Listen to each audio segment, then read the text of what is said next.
I kind of expected to be my breath taken away, and I wasn't disappointed. Oh my goodness. Rolled in and Oh, that's cool. the thing that caught my eye first was the U.S. Constitution on the wall. It's the reason I joined the military, to defend what is written on that paper, to defend what we stand for.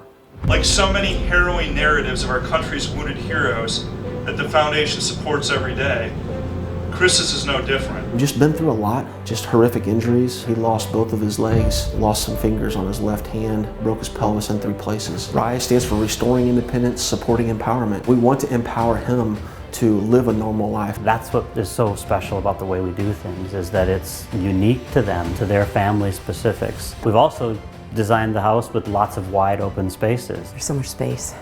A lot more space, a lot more room to move around. Christopher, Heather, welcome to your new forever home. It is about time, and we couldn't be more thrilled today for you and family. Welcome home, Chris, Heather, and the entire crew.